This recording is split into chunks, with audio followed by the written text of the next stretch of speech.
Hello student, कैसे हैं आप सब। एक बार पुनः से कोचिंग क्लासेस पर स्वागत है। उम्मीद करता हूं आप सब अच्छे होंगे। और जो हमारा ये टॉपिक है भाषा, मातृभाषा और राजभाषा, इस टॉपिक से पहले बच्चों 2 नंबर का एक क्वेश्चन डेफिनेट है, आता ही आता है। हो सकता है आप लोग पढ़े ही ना हो, और कुछ प्रश्न ऐसे हैं जो कि क्वेश्चन बैंक से हट के आते हैं। मतलब ऐसा जरूरी नहीं कि क्वेश्चन बैंक के ही पूरे क्वेश्चन आएंगे, और क्वेश्चन बैंक में ये क्वेश्चन मिल नहीं रहे, तो इसलिए आप लोगों को तैयारी करना बहुत जरूरी है। पहले बच्चों चलिए शुरू करते हैं।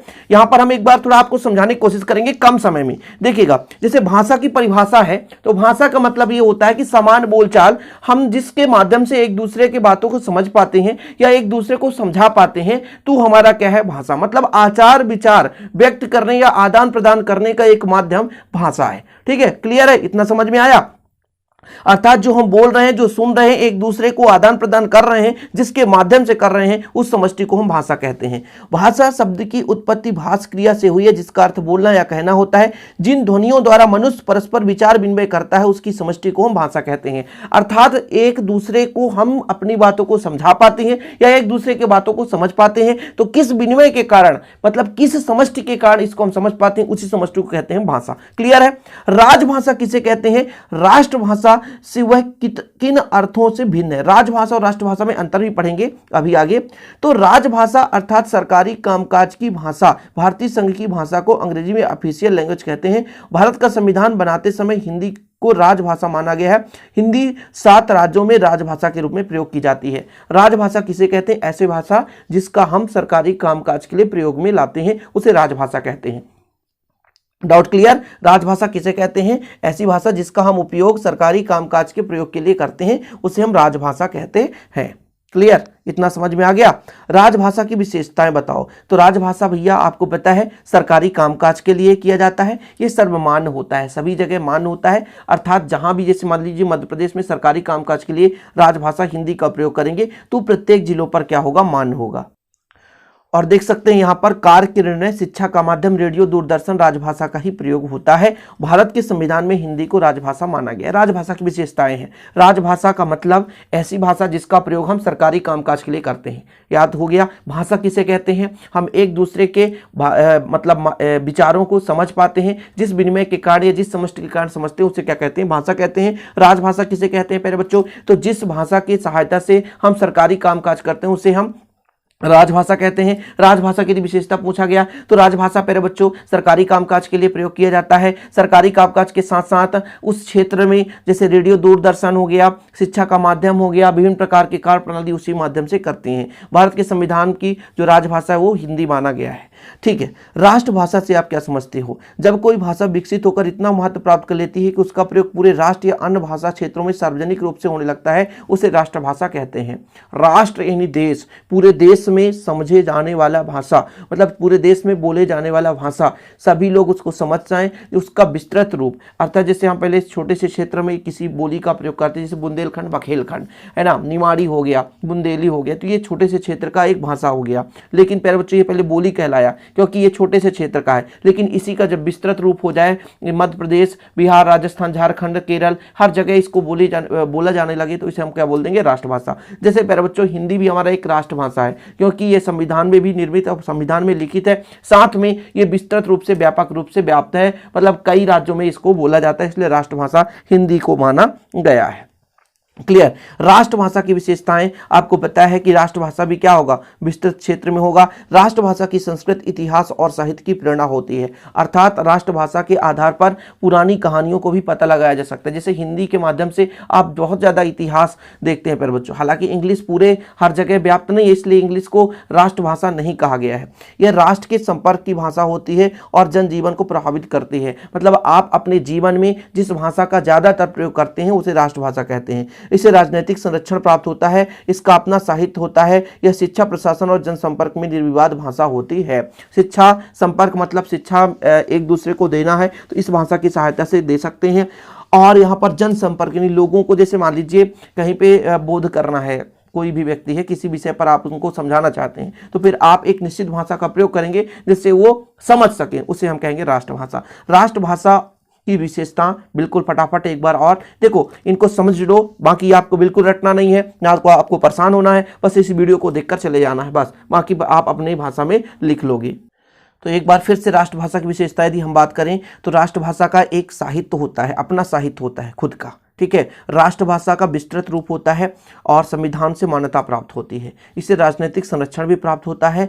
शिक्षा, प्रशासन या जनसंपर्क में ये बिल्कुल स्पष्ट रूप से इसका प्रयोग किया जाता है। ये अपने भाषा में, बिल्कुल अपने भाषा, इसको पढ़ लो फिर अपने भाषा में लिखो और समझ में आ जाएगा। राष्ट्रभाषा और राजभाषा में अंतर, क्या राष्ट्रभाषा और राजभाषा में अंतर? तो संविधान द्वारा स्वीकृत पूरे राष्ट्र के संपर्क भाषा को राष्ट्रभाषा कहते हैं। पता है ना, जब पूरे क्षेत्र में प्यारे बच्चों जिस भाषा का प्रयोग करते हैं उसे राष्ट्रभाषा कहते हैं, ठीक है। जबकि राजभाषा उसे कहते हैं जो सरकारी कामकाज के लिए प्रचलित है। एक अंतर तो ऐसे ही हो गया। 2 अंक आएगा। राष्ट्रभाषा का प्रशासनिक उपयोग भी राजभाषा से अधिक होता है। राष्ट्रभाषा का प्रशासनिक उपयोग भी राजभाषा से अधिक होता है। इसका अपोजिट कर दो कि राजभाषा किसी एक या अधिक राज्य तक ही सीमित रहती है, जबकि राष्ट्रभाषा का कार्यक्षेत्र संपूर्ण राज्य में होता है। यानी राष्ट्रभाषा पूरे राष्ट्र के, पूरे देश के लिए होता है, जबकि राजभाषा किसी एक देश या 2-4 देशों के लिए, किसी एक राज्य या 2-4 राज्यों के लिए, पूरे देश में सम्मिलित नहीं होता, ठीक है। मतलब कहने का मतलब ये हुआ कि राजभाषा थोड़ा सा सीमित क्षेत्र में होता है, राष्ट्रभाषा पूरे बड़े क्षेत्र में होता है, ठीक। चलो अगला क्वेश्चन है, बिल्कुल तैयार कर लेना, ठीक है। आप लोगों के लिए भैया हम मेहनत कर रहे हैं, तो आप लोग तो इतना कर ही सकते हो यार। भाषा और बोली में 3 अंतर बताओ। भाषा का क्षेत्र व्यापक होता है, बोली का क्षेत्र सीमित होता है। आप एक पहले तो यही डिफरेंस रहा। भाषा का एक निश्चित साहित्य होता है, जबकि बोली की बहुत कम, मतलब साहित्य होता ही नहीं है। भाषा की कई बोलियां हो सकती हैं, लेकिन बोली में ऐसा नहीं होता। भाषा का प्रयोग हम राजकार्य के लिए कर सकते हैं, किंतु बोली का प्रयोग नहीं कर सकते। 3 अंतर लिखना है। देखो, पहला तो भाषा व्यापक है जबकि बोली सीमित है। भाषा का एक निश्चित साहित्य होता है, बोली के निश्चित साहित्य नहीं होता। भाषा एक विस्तृत क्षेत्र में बोला जाता है, जबकि बोली एक निश्चित सीमित क्षेत्र में बोला जाता है। भाषा का प्रयोग हम राजकार्य के लिए कर सकते हैं, जबकि बोली का प्रयोग नहीं कर सकते। बिल्कुल सिंपल है। ओके, चलिए बोली किसे कहेंगे? एक छोटे से बात देखो भाई, बोली किसे कहते हैं? एक भाषा के अंदर जब कई अलग अलग रूप से विकसित, जैसे भाषा है हमारा हिंदी, उसके छोटे छोटे भाग में अलग अलग प्रकार के आदान प्रदान करने के लिए समष्टि उत्पन्न हो जाता है, मतलब एक विनिमय उत्पन्न हो जाता है, विकसित हो जाता है, उसे हम बोली कहते हैं। एक भाषा के अंतर्गत जब कई अलग अलग क्षेत्र के रूप में अलग अलग रूप विकसित हो जाते हैं, उसे हम बोली कहते हैं। हमने पहले ही बताया, जैसे हिंदी की 2 बोलियां भैया, मालवी निमाड़ी, लिख लो भाई, मालवी निमाड़ी, बुंदेलखंडी है ना, और बघेली लिख लेना। भारत का राष्ट्रभाषा बता दो, हिंदी है, सबको पता है, कोई बात नहीं। बोली की विशेषता बताओ। बोली की विशेषता भैया सीमित क्षेत्र में बोला जाता है, सबको पता है ना, सीमित क्षेत्र में। बोली का कोई साहित्य नहीं होता, यह स्थानीय भाषा है, घरेलू भाषा है, इसकी साहित्य नहीं होती। शब्दावली भी सीमित होगी, मतलब इसके शब्द भी क्या हो जाएंगे, सीमित होंगे। बोली को राज्य में मान्यता प्राप्त नहीं है। सिंपल है, बोली छोटा सा क्षेत्र है, जब राज्य में मान्यता, अरे यार इतना सरल है, राज्य में मान्यता यदि मिल जाएगा तो राजभाषा कहला जाएगा ना।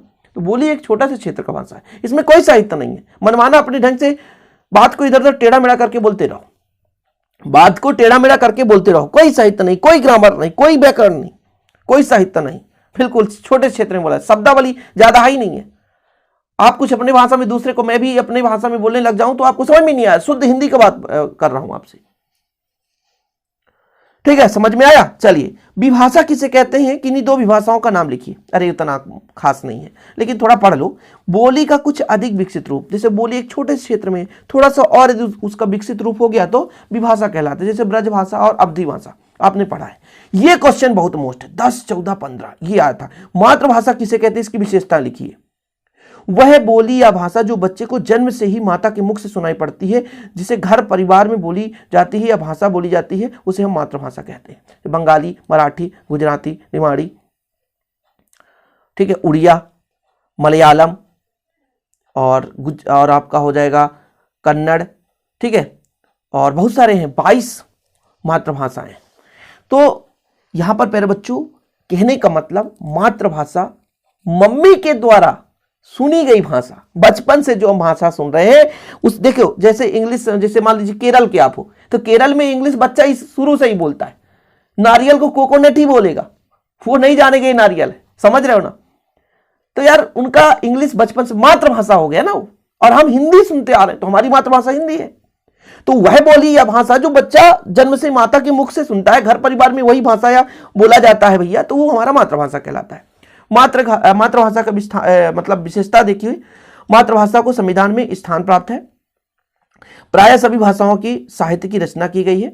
भारत में 15 मातृभाषाएं, अब इससे भी अधिक हो सकते हैं भैया, लगभग 22 हो चुके हैं लगता है, ठीक है। लेकिन अभी यहाँ पर 15 मातृभाषा इसमें लिखा है, हिंदी, मराठी, बंगला, गुजराती, तमिल, तेलुगु, असमिया, पंजाबी, कन्नड़, मलयालम, सिंधी, उड़िया, उर्दू, ये मातृभाषा है। तो ये 15 भाषाएं अभी मत लिखो, हो सकता है अधिक भी हो सकता है, लगभग और मान्यता मिल चुका है, ठीक है, संविधान में, इसलिए भाषाओं की संख्या निश्चित नहीं है यहाँ पर। तो आप 3 विशेषता याद कर लो, भारत में संविधान में से मान्यता प्राप्त है, इन सभी भाषाओं की मातृभाषाओं का साहित्य होता है, और जैसे कुछ महत्वपूर्ण भाषा हिंदी, मराठी, बंगला, गुजराती, तमिल, तेलुगु, असमिया, पंजाबी, कन्नड़, मलयालम, ठीक है, मातृभाषा जो बच्चा अपने मम्मी के मुख से सुनता है। चलिए आगे देखते हैं, जो काफी खास क्वेश्चन है यार, बिल्कुल नहीं छोड़ना। मातृभाषा को ज्ञान प्राप्त करना क्यों आवश्यक होता है? अरे ये तो अपने तुक्का मार दो, तुक्का मार दो भैया। मातृभाषा का ज्ञान पाना क्यों मतलब आवश्यकता है? क्योंकि बचपन से बच्चा संपूर्ण जानकारी मातृभाषा के आधार पर ही प्राप्त करता है। यदि मातृभाषा उससे नहीं बन रहा है तो बचपन में वो कुछ सीख ही नहीं पाएगा, चाहे फिर उसको आपको कितना भी अच्छे जगह एजुकेशन दे दो, कितना भी अच्छे जगह दूसरे देश में भेज दो, फॉरेन कंट्री में भेज दो, वो नहीं समझ पाएगा। हम लोग हिंदी मीडियम के हैं, बच्चे हैं, हिंदी मीडियम से जब हम इंग्लिश मीडियम को समझना चाहते हैं तो ट्रांसलेट करते हैं, क्योंकि जब हमको मातृभाषा आ रही है ना तो फिर हमको समझना आसान हो जाता है। तो परिवार में शिशु को अपनी माता पिता परिजनों में से जो भाषा स्वाभाविक रूप से सीखने को मिलती है वो मातृभाषा कहते हैं। मातृभाषा एक प्रकार से पारिवारिक प्रयोग की भाषा होती है, संप्रेषण का स्वाभाविक माध्यम भी होता है, इसलिए इसका ज्ञान प्राप्त करना बहुत आवश्यक होता है। मातृभाषा के बिना जीवन में कुछ संभव ही नहीं प्यारे बच्चों। सामान्य बोलचाल से ही आप आगे चलकर बड़े भाषा का प्रयोग करते हैं और राष्ट्रभाषा का, राजभाषा का प्रयोग करते हैं और जानते हैं। जब आप सामान्य मातृभाषा नहीं समझेंगे तो फिर आपसे कुछ नहीं बनेगा, ठीक। मातृभाषा और राजभाषा में अंतर बताओ। मातृभाषा शाब्दिक अर्थ है मां की भाषा, बच्चा अपनी मां से जो भी भाषा सीखता है उसे मातृभाषा कहते हैं, जबकि राजभाषा का जो सरकारी कामकाज में प्रयोग होता है। कितना सिंपल है, मातृभाषा मां से सीखी गई भाषा, राजभाषा सरकारी कामकाज में प्रयोग किए जाने वाले भाषा को राजभाषा कहते हैं। मातृभाषा का प्रयोग विशेष जन समुदाय द्वारा सीमित रूप से किया जाता है, जबकि राजभाषा का प्रयोग थोड़ा सा बड़े जगह पर प्रयोग करते हैं, विशाल जन समुदाय द्वारा होता है, ठीक है। चलिए भाषा की विशेषताएं बताओ, 4 विशेषता या तैयार कर लो। भाषा पैतृक संपत्ति नहीं है, मतलब आपके द्वारा अर्जित की गई नहीं है, ठीक है, कि हमने हिंदी बोल दिया तुम नहीं बोल सकते, कोई भी बोल सकता है, सबको स्वतंत्रता है भैया। आप कोई भी भाषा प्रयोग कर सकते हो, आपको जबरदस्ती नहीं बोला जाएगा कि आप उर्दू ही बोलो, आप इंग्लिश ही बोलो, आप मलयालम ही बोलो, ऐसा नहीं, आप कोई भाषा बोल दो। भाषा आरंभ से लेकर अंत तक सामाजिक वस्तु है, सामाजिक मतलब समाज में बोला जाने वाला, ठीक है, कोई भी व्यक्ति अर्जन कर सकता है। भाषा का अर्जन अनुकरण होता है, अनुकरण मतलब सुनकर, भाषा हम सुनकर के प्राप्त करते हैं, सुनकर, अनुकरण। भाषा चिर परिवर्तनशील होता है, मतलब चिर परिवर्तनशील होता है। भाषा शारीरिक, मानसिक, भौतिक कई कारणों से सतत बदलती रहती है। चिर परिवर्तनशील मतलब थोड़े ही समय में बदल भी सकता है। भाषा का कोई अंतिम स्वरूप नहीं होता, क्योंकि यह सदैव परिवर्तनशील होता, बदलता रहता है। भाषा का विकास कठिनता से सरलता की ओर होता है, ठीक। चलिए 3-4 याद कर लो आप लोग, और आप अपने से लिख सकते हो, एक बार पढ़ लोगे ना आसानी से लिख सकते हो। विभाषा और भाषा में अंतर बताओ। हमने कहा था भैया बोली का जब थोड़ा सा बड़ा क्षेत्र हो जाता है तो विभाषा हो जाता है, और भाषा बहुत बड़ा, ठीक है। तो जो विभाषा होता है भैया, बोली का अर्धपूर्ण विकसित होता है, लेकिन भाषा जो है वो बोली का पूर्ण विकसित रूप होता है। मतलब बोली छोटे से क्षेत्र में, अब उसे थोड़ा सा और क्षेत्र बड़ा हो गया तो उसको विभाषा बोलेंगे, यदि बड़े से क्षेत्र में बोलने लगे उसको हम तो फिर भाषा बोलेंगे। तो भाषा जो होता है बोली का पूर्ण विकसित रूप होता है, जबकि जो आपका विभाषा होता है अर्ध विकसित होता है। भाषा साहित्य की प्रचुरता तथा महत्ता होती है, मतलब साहित्य के मतलब भाषा में पूर्ण रूप से साहित्य होता है, लेकिन विभाषा में साहित्य तो रहता है लेकिन उसकी महत्ता प्राप्त तो नहीं होती, बहुत कम सीमित क्षेत्र में होता है। भाषा का क्षेत्र व्यापक होता है, विभाषा का क्षेत्र सीमित होता है, ये तो सबको पता है। भाषा देखो एक का क्षेत्र सीमित होगा और एक का क्षेत्र विस्तृत होगा। भाषा का प्रयोग राजकार के लिए भी कर सकते हैं, लेकिन विभाषा केवल साहित्यिक बोलचाल में प्रयोग करते हैं, ठीक। ये क्लियर हो गया। चलिए यहां पर और एक क्वेश्चन है, विभाषा और बोली में अंतर बताओ। विभाषा बोली फिर बताना चाहता हूं, बोली एक सीमित क्षेत्र के लिए, विभाषा आपका बड़े से क्षेत्र के लिए होता है, ठीक है। बोली में किसी प्रकार की साहित्य नहीं होती, विभाषा में हल्का साहित्य होता है लेकिन उसका कोई अस्तित्व तो नहीं होता है, समझ रहे हैं। देखिए विभाषा विस्तृत क्षेत्र में बोली जाती है, जबकि बोली स्थानीय क्षेत्र, सीमित क्षेत्र में बोली जाती है। विभाषा में साहित्य होता है, जबकि बोली में कोई भी साहित्य नहीं होता। विभाषा शिक्षा का माध्यम हो सकता है, जबकि बोली शिक्षा का माध्यम नहीं हो सकता। विभाषा प्रादेशिक स्तर तक सीमित है, जबकि बोली स्थानीय स्तर तक सीमित है, छोटे क्षेत्र के लिए। विभाषा को राज्य की मान्यता हो सकती है, जबकि बोली को राज्य की मान्यता नहीं हो सकती। और आखिरी में एक अंतर और आप तैयार कर लो, मुहावरा और लोकोक्ति में अंतर। यह एक वाक्यांश होता है जबकि लोकोक्ति एक पूर्ण वाक्य होता है। इसका आकार छोटा होता है, इसका आकार बड़ा होता है। अंगूठा दिखाना एक मुहावरे का उदाहरण है। काला अक्षर भैंस बराबर लोकोक्ति का एक उदाहरण है। तो आप लोग इसका भी अंतर तैयार कर लेना। कोशिश यही करता हूं कि कम समय में ज़्यादा से ज़्यादा कोशिश करूं आपको दे सकूं। प्यारे बच्चों, क्वेश्चन आंसर आप अपने हिसाब से पढ़ते रहो, परीक्षा बोध और क्वेश्चन बैंक का ले लो। बाकी मैं यही कोशिश करता हूं आपको बेहतर से बेहतर समझा सकूं। वीडियो पसंद आए तो लाइक करना ना भूलिए, शेयर कर रहे हैं, चैनल पर नए चैनल को सब्सक्राइब कर लें। मिलते हैं अगली वीडियो के साथ। जय हिंद, वंदे मातरम।